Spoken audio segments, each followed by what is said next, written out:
Who's ready for a chicken kicking? After 11 games, it is finally here, the 2024 incarnation of the Palmetto Bowl. Clemson, South Carolina, and as they like to say in the SEC, this one just means more. We're going to talk about everything riding on this year's Palmetto Bowl on this episode of Around the Paw.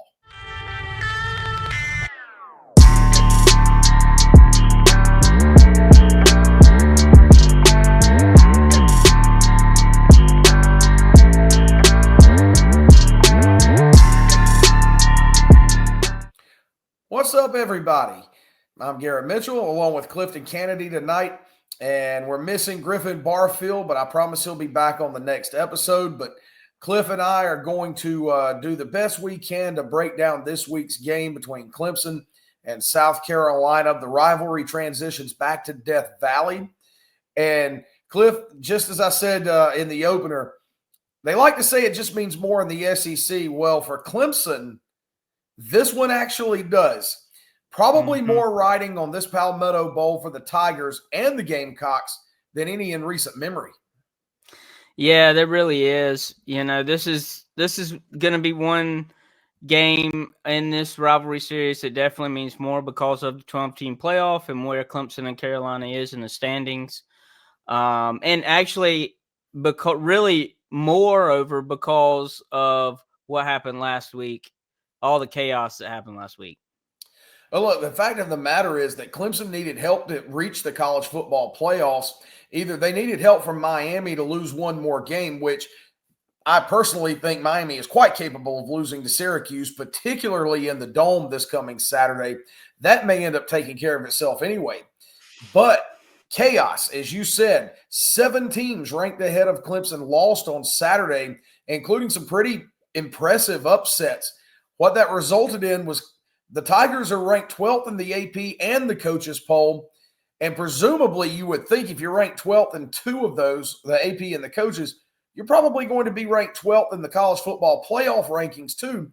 So essentially, even if Clemson doesn't play for the ACC championship, even if Miami beats Syracuse, as long as the Tigers take care of business at home against South Carolina, then at least conventional wisdom would suggest that Clemson should be in the college football playoff. Yeah, they really should. And it's crazy to think about because of the way people talk about the ACC, that possibly 3 ACC schools might get in with of course Miami, and then maybe SMU and Clemson, maybe Clemson. And you might have all 3 of them schools in there, and, you know, a bunch of SEC schools and, you know, good old Notre Dame. Notre Dame is just like the fly that you just can't swat or shoo out the window. No matter how much you want to discount or discard them, they're always hanging around at the door of the window waiting to fly right back in. You would think losing to Northern Illinois at home might put a big hole in the side of the ship, but according to the pollsters, apparently not. That game, to me, and I guess to the pollsters too, that game's so far away. That game was so long ago, and they've won so many in a row. I mean, recency bias. Yep, it really is, man. But let's get talking about the real game at hand this weekend. Yeah, no, absolutely. No doubt about it. Just very quickly, very briefly, I'm going to go back to Saturday's win over the Citadel, 51-14. And, you know, you look at the stats, particularly on offense, and it was a great afternoon. Cade Klubnik had a great afternoon passing the ball. Bryant Wesco was leading receiver. He reemerged after battling through some injuries. Phil Maffa, only 3 carries, 18 yards, but he's over 1,000, the goal that he set for himself to start the season. And then we saw the emergence of Jay Haynes. Yay, a Clemson running back other than Phil Maffa carried the football. But that was awesome. Yeah, so as good as everything was on offense, and I'm confident that can carry over into Saturday, one thing that did emerge from the game against the Citadel that is, needless to say, a bit concerning. Once again, Clemson's run defense. We saw it sink them against Louisville, things improved against Virginia Tech and Pitt. You shut down the Hokies and the Panthers run games in pretty good order. But then against the Citadel, an FCS school, one with a losing record at that, you give up 288 rushing yards, which, by the way, in 12 games is the most the Citadel has rushed for against any opponent this year. And it came against Clemson.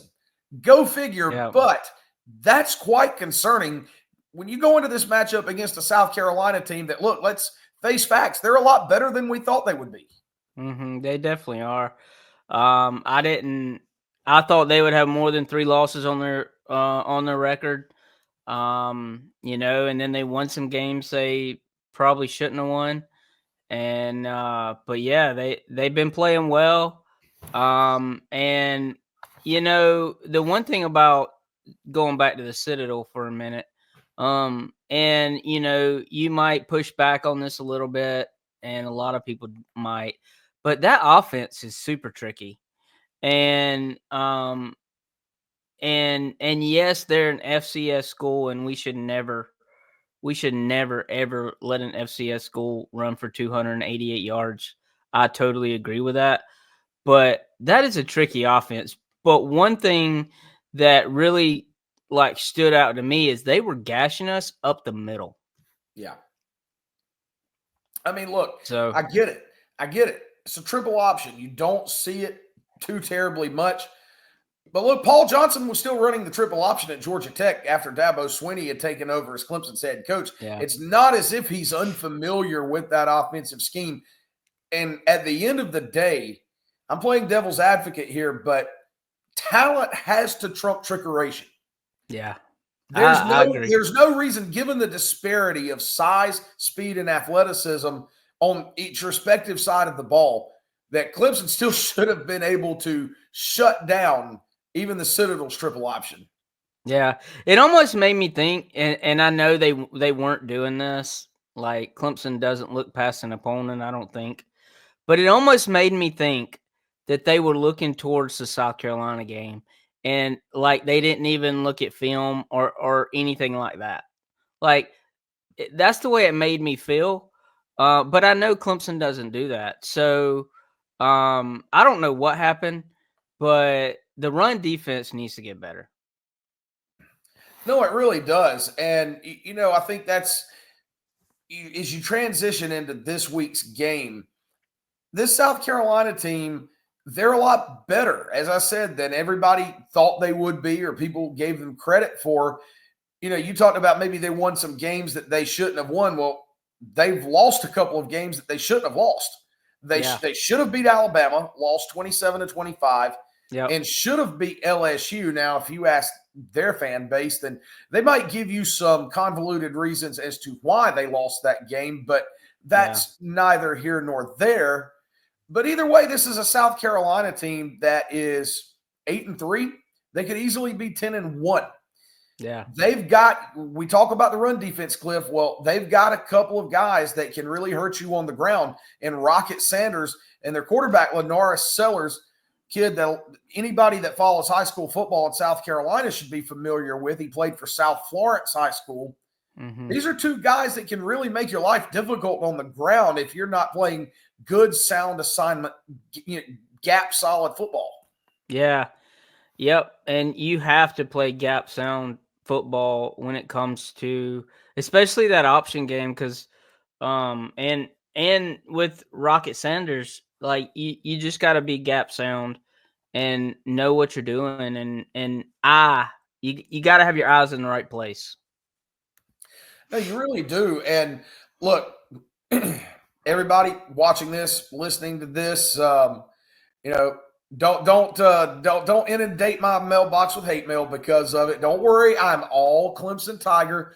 But I was actually at Williams-Brice Stadium on Saturday. South Carolina took on Wofford, and call it a spy mission. I'll admit it.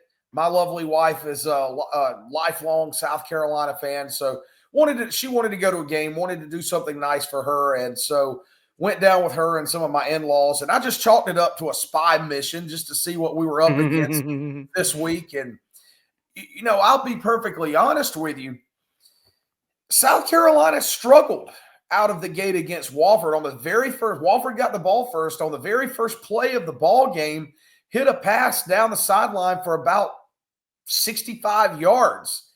And, Wow. Wofford gave the Gamecocks all they wanted. It was 14-9 at halftime. So I saw some things, particularly offensively from Carolina, that if Clemson can play soundly enough on defense, I think South Carolina in some respects are going to have trouble moving the ball. Yeah, that is the one thing that I feel like if we can get better at this week. And one thing I will say about Clemson is when they struggle with something one week, it always gets better the next week. I feel like there might be a couple of games here and there where it didn't happen, but I feel like when Clemson struggles with something one week, they usually get it fixed the next week. And this is one of those weeks where you have to get it fixed. Right. Because if you don't, it's gonna go bad fast.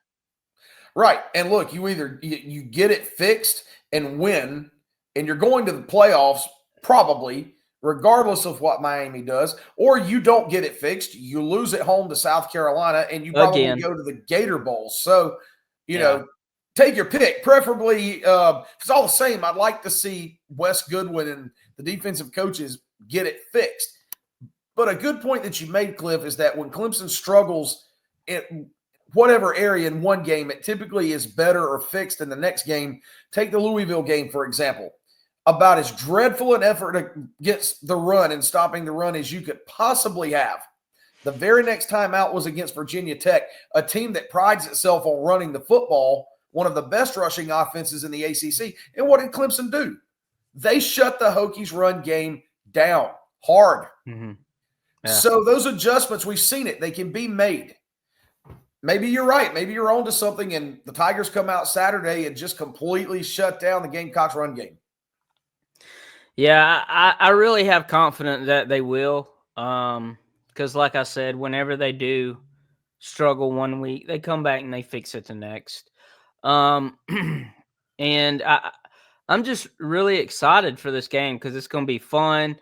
And it has to, like, the run defense has to get better, because if they don't, we will lose, or they will lose 2 games in Death Valley in a row. And that can't happen, because you will hear some Tiger fans barking big time. Oh, yeah. Yeah, no doubt about it. Now, one thing, and again, a takeaway that I had from Saturday, having been there in person and seeing South Carolina against Wofford, I'm not sold that South Carolina's offensive line is all that great, because I watched Wofford get a lot of pressure up the middle. And they were able, especially in the first half. Now, look, I get it. South Carolina pulled away. They scored 56 points. Most of that came from midway through the third quarter to the end of the game. It just simply got away late. But Wofford did a lot of things that just gave Gamecocks fits on Saturday. And you could tell they were frustrated. I'm sorry, if Wofford can do it, then certainly Clemson, with 4- and 5-star blue chip talent all across the defense on all 3 levels, there's no excuse for them not to be able to do the same. Yeah, I think we can with their offensive line and the struggles they've had this year. I feel like we can get in there, and with the talent we have, and if they call blitzes at the right time, then I feel like we can get the sacks and we can get pressure. Excuse me, and we can and really get Lenore Sellers off his game, because I feel like once you get him off his game, it's over. Like, right. And Sellers, look, he's a mobile, dual threat quarterback, but I watched him in high school and I've watched him some this year. And for my money, he's a better runner than he is a passer. He can hurt you with his legs. And so I think for Clemson, at least if it were me calling the shots, it's imperative that you've got somebody who can follow him around wherever he goes. You've got to take a linebacker or somebody that you can spy on him with And somebody like Barrett Carter comes to mind. Wherever Sellers goes, you go. Just keep him contained, because I have far more confidence that he can hurt us with his legs than he can with his arm. Yeah, I think Barrett Carter could be that guy, because he's the senior leader, and he's the more experienced linebacker, and I just think he can do it. I mean, he's that guy. I just have the confidence in him. Right. Well, you've got the linebacker room theoretically should be in better shape this week. I think Wade Woodaz will probably be back, and you've got Sammy Brown, who's been playing well. So really, just that final thought on the defensive side of things, if you've got a healthy Woodaz and you've got Sammy Brown out there, then that really does kind of free up Barrett Carter to be more of a spy or a shadow to Sellers. And it's just an extra dynamic that you can use if you're Dabo Swinney or Wes Goodwin to try to disrupt South Carolina at their point of attack. Yeah, I think, again, going back to Sammy Brown for a minute, that man is a beast, and he is definitely been a ray of sunshine at that linebacker position. And yeah, like you were saying, with having maybe all three of those guys healthy and in the lineup, yeah, I think they can definitely cause some chaos and get Lenore Sellers off his game and that offensive line. Yeah, no doubt about it. But we're going to hear a word from one of our sponsors. And on the other side, we're going to talk about how Clemson's offense stacks up against the Gamecocks' defense. All right, before we go any further, let's give a shout out to one of our fine sponsors, Venture Concrete in Greenville, South Carolina, where concrete meets excellence. Transform your property with the help of our expert concrete services. And at Venture Concrete Greenville, we pride ourselves on delivering top-notch, licensed, and insured concrete services to homeowners all over the Greenville area. From driveways to patios to building slabs, our team of trained professionals can handle any residential project with ease and expertise. Venture Concrete is owned and operated by Clemson Tigers, serving Clemson Tigers and the upstate of South Carolina. You are always on solid ground with Venture Concrete. All right, well, Cliff, we've talked about how this Clemson defense has got to improve itself against the run. The gap integrity and the playing of sound fundamental football is all going to factor in to how well you're able to contain the Gamecocks on Saturday. But let's talk about this Clemson offense against the South Carolina defense. I talked about, and we both mentioned the struggles that South Carolina's had along their offensive line this year. Well, on the flip side of the same coin, that has not been the case along their defensive front, which maybe a bit surprisingly, at least to us and everybody else in the country, has emerged as one of the best defenses in college football. It's a stout group, and the numbers back it up. Yeah, I'll be honest with you, man. That surprised me about 3 games in, and everybody's talking about their defensive line and how good they are, and that defensive end has really played well. I think that's the strongest part of their team, is that defensive line. And their defense in general is probably the strongest part of their team. But I don't know much about their linebackers, I'm gonna be honest. Or not linebackers, but defensive backs and cornerbacks and stuff like that. So if I think if we can contain that defensive line and really hold them up, we might be able to get some passes in and stuff like that. So, well, again, I'm speaking just based on what I saw on Saturday. Wofford, not known as a prolific passing team by the stretch of anyone's imagination. Well, Wofford had some success throwing the ball against the Gamecocks on Saturday. Look, couldn't run it at all. Had absolutely zero success running the ball. But they exposed the vulnerabilities of South Carolina's secondary. And even at Wofford had one touchdown that was called back on a long pass, actually on a fake field goal, no less. But South Carolina's secondary is, while their defensive front certainly the defensive line is the strength of their defense. The secondary, to me, is most decidedly the weakest aspect of their defense. And so what I get at by saying this, you're not going to come out of the gate, as much as I know you want Phil Maffa to carry the ball 25 times a game. And when he can do that and get 150 yards, it's wonderful. But you're not going to be able to come right out of the gate and just run it right down South Carolina's throat on Saturday. Their defensive line's too good for it. Where you can get them is establishing the pass. If Klubnik can lock in early, you get guys like Antonio Williams, TJ Moore, Bryant Wesco, and Cole Turner going.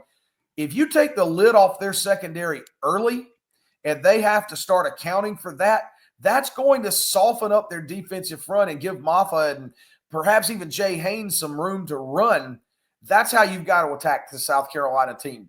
It's essentially, when you think about it in baseball terms, it's a reverse split. Instead of using the run to set up the pass, use the pass to set up the run.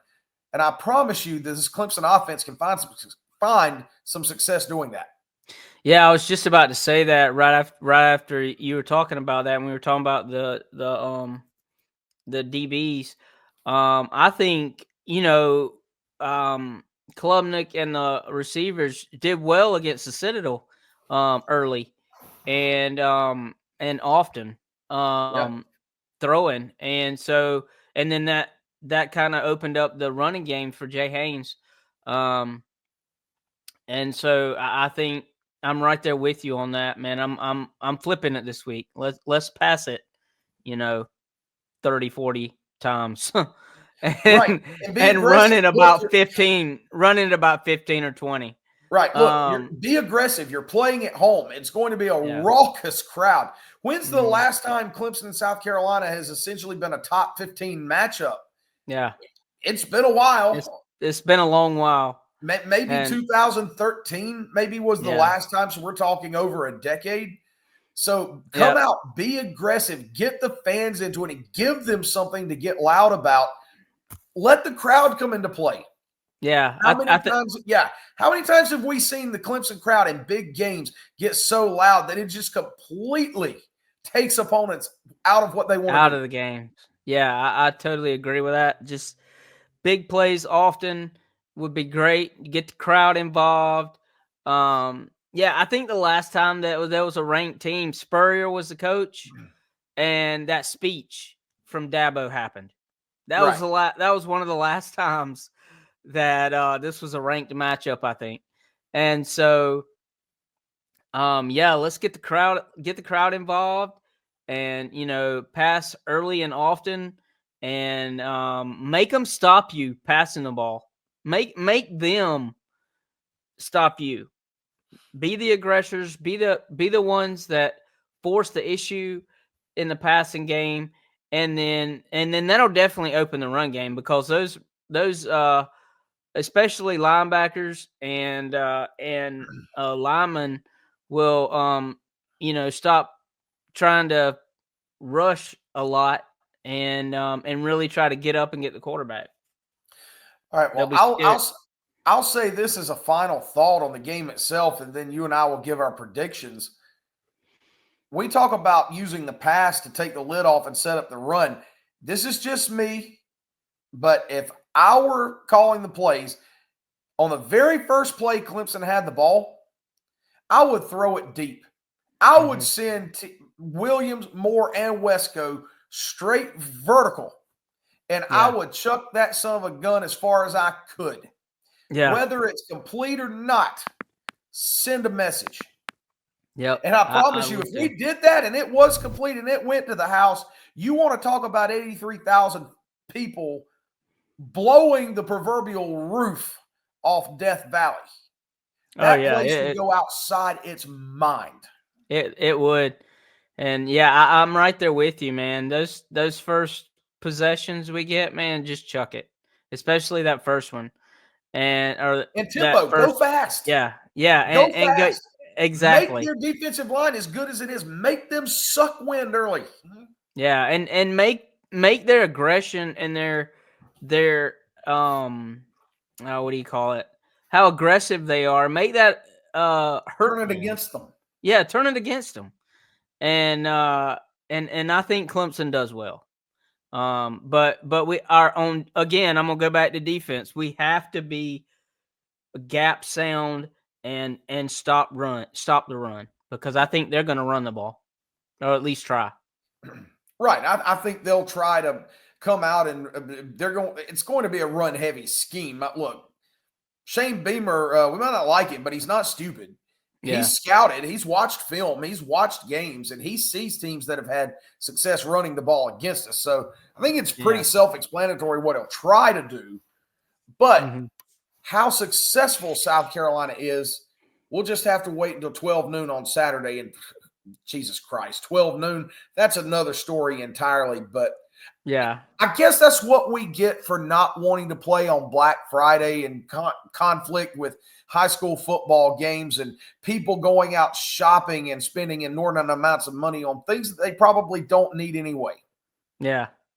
Yeah. And the risk of getting up on my ivory tower, but there is no damn way that a top 15 matchup between Clemson and South Carolina with a spot in the college football playoffs on the line should be played at 12 freaking noon on a Saturday.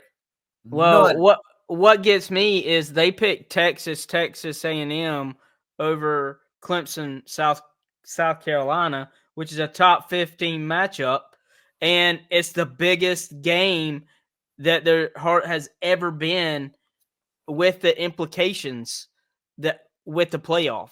Like, yeah, Texas A&M is going to be a big game, but one of those teams is also is probably going to be a massacre. Yeah, one of those teams is in the playoff. One of them's not. But both of these teams have a chance. And it just blows my mind, especially at 12 noon. Right. But like you said, that's a discussion for a different time. Are you struggling to get insurance coverage for your roof? Don't let multiple claim denials keep you from protecting your home. Sovereign Roofing has a team of experts who know the ins and outs of the system, allowing us to be your professional guide. With up to 2 inspections included with a denied claim, we make sure your roof is properly evaluated and your insurance company can't deny it twice. From new roofs to repairs and insurance claims, our staff provides exceptional service and ensures you get the best results. Trust Sovereign Roofing for all of your roofing needs in South Carolina. Well, as Dabo Swinney has said many times before, get up, get you some coffee, get that caffeine in you, and come out, pack out the valley, and get loud. Doesn't matter. Look, Clemson could play on the moon, and I would still try to find – I would hitch a ride on one of Elon Musk's rockets if I had to. I would still try to go see him play. Yeah. So get out there and pack out the valley and get behind these Tigers with a chance to go back to the college football playoff. You know, it seems like Clemson in the college football playoff is like that guy and a girl that dated for so long, then they broke up, spent all the time apart, and then just realized that they were meant for one another, and they find their way back together. The long and winding road just brought them back to each other's doors. So let's just go out and beat South Carolina and get back with the old flame. And the thing about it is, when Clemson makes the playoff, they do well. Yes. They do well. But we have to make it first. And that starts on Saturday. So, look, 12 noon, pack it out. Yep. Look, everything's been said. Before we wrap it up, we've got to give you our predictions. And, Cliff, we'll go with age over beauty first. Man, I don't know about that. But, you know, I haven't really thought about this game a lot. But you know where my heart's gonna lie, and you know, I'm definitely gonna pick Clemson. I'm not quite sure. I don't think they make it over 30. But I think the first person to 28 might win this ball game, and so I'm gonna go 29-13. Clemson. 29-13. All right. I can dig it. I'm going to go a little bit higher than you, but not by very much. I don't think Clemson pushes 40 or more in this game. South Carolina's defense, again, we'll give credit where it's due. Their defensive line is really good, and I think they will probably have some success stopping the run. But and I've told you this already, Clemson's the better football team. Mm-hmm. Clemson has better talent on both sides of the ball. That's just the way it is. Talk about South Carolina's defensive line all you want. I promise you, they don't have anybody as good or better than Peter Woods or TJ Parker. They don't. Yeah. That's facts. I'm sure we'll probably get some hateful comments from a few Gamecock fans who will try in vain to plead their case. Bring it on. We're right here. So come on with it. But your defensive line doesn't have anybody as good as TJ Parker or Peter Woods. Deal with it. Accept it. I promise your life will be a lot easier. Your quarterback can't throw it as well as Cade Klubnik can. Running, they might be a bit equal. And, well, I'll use the game-winning run that Klubnik had against Pitt as an example. Sellers can run. When's the last time he's had a 50-yard run to win a ball game? And pound for pound, Rocket Sanders is a good back. I'll still take Phil Maffa. Yep. Clemson's offensive line, we didn't really even talk about that, but Dabo Swinney said could be getting some guys back this week. That reinforces that front. You get those. Look, you get Tate and some of those other guys back. I think at least the offensive line is a wash. Clemson's probably a little bit better. Secondary, hands down, Clemson's secondary is better based on what I've seen in the eye test that everybody has at their disposal. But I say all that to say this. Don't think Clemson gets to 40. I do think they get to 30, just barely. And I do think South Carolina probably finds some tough sledding against the Clemson defense that has something to prove, knowing what's on the line. Mm-hmm. So my final score, Clemson 31, South Carolina 17. Okay. I mean, we're close. We're close. Yeah, like I said, slightly higher, not too much higher, but 31-17, that's my story, and I'm sticking to it. Yep. I like it. So, well, all that's left to do is count down to Saturday, 12 noon, and the showdown will begin at Death Valley, Clemson, South Carolina. Be there or be square. And until then, we'll talk to you next time on Around the Paw. But we sign off, as always, saying it's a great day to be a Clemson Tiger. As always, go Tigers. We'll catch you in the Valley on Saturday afternoon. Go Tigers.